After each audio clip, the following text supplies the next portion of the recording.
This is the Indian Parliament, the center of massive political establishment that dictates the future of over billions of people. For India's youth, this is the reality on the ground.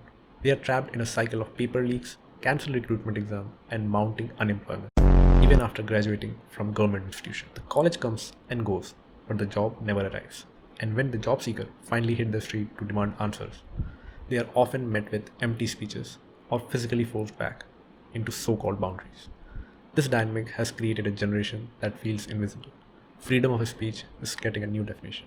Millions of educated, desperate young people find themselves stripped of traditional political leverage, shouting at a system that refuses to listen.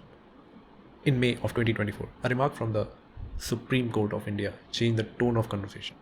During a hearing, a comment was made regarding cockroaches and parasites within the system. The court was specifically referencing individuals with fake degrees, but for millions of unemployed youth struggling with legitimate degrees, the word felt like a mirror on their current state and situation.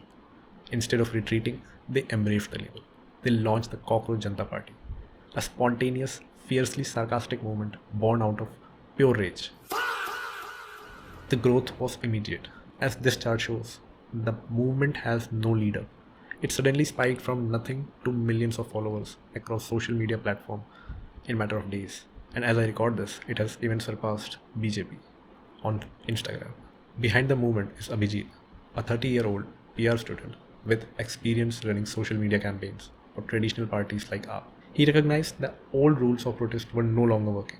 To be heard, the movement would need to adopt a new strategy of weaponized absurdity. The qualification for joining was simple but pointed. For first, you must be unemployed. Second, you must possess a level of laziness that keeps you in bed while you attempt to change the country. Third, much like the person in this photo, you must be terminally online. And fourth, you must be able to translate your political rage into internet memes or some content that can pierce the establishment's armor. These requirements are satirical definition. They mimic the exact ways the political establishment has described the younger generation for years. But there is a serious core beneath the cartoonish exterior. The humor acts as a delivery system for deeply specific political manifesto. They demand judicial independence, specifically calling for an absolute ban on post-retirement government appointments for judges, ensuring the bench remains impartial. They also target the media, demanding news network pivot from partisan debates to actual economic reporting. Further, they are pushing for 50% female representation in government, moving past the debate over partial quotas. Regarding the education crisis, they point directly at Education Minister Mr. Pradhan, calling for his resignation after repeated systematic failures in national exam. This Trojan horse strategy allows the critique to bypass usual political filters.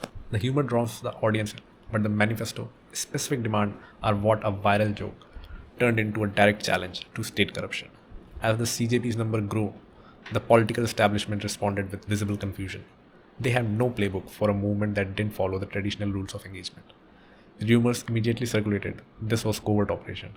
They speculated that a movement this large must be funded by opposition parties or deep state actors. But the reality is simple. There is no dark money. There is only the unorganized collective frustration of generation finding a common outlet. This paranoia highlights the disconnect. The system is so far removed from its citizens that it cannot recognize genuine grassroots anger unless it looks like a traditional political campaign. The CJP marks a shift in pressure. It proves you no longer need expensive rallies or physical roadshows to put those in power on the defensive. And this SORM tactic changes the stakes.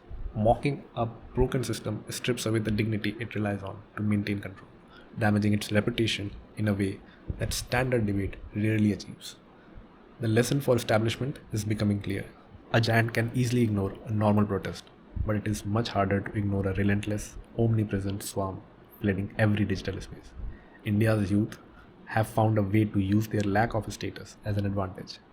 When a system treats its own citizens as cockroaches, those citizens are discovering that the most effective way to be heard is to become a relentless, unkillable nuisance.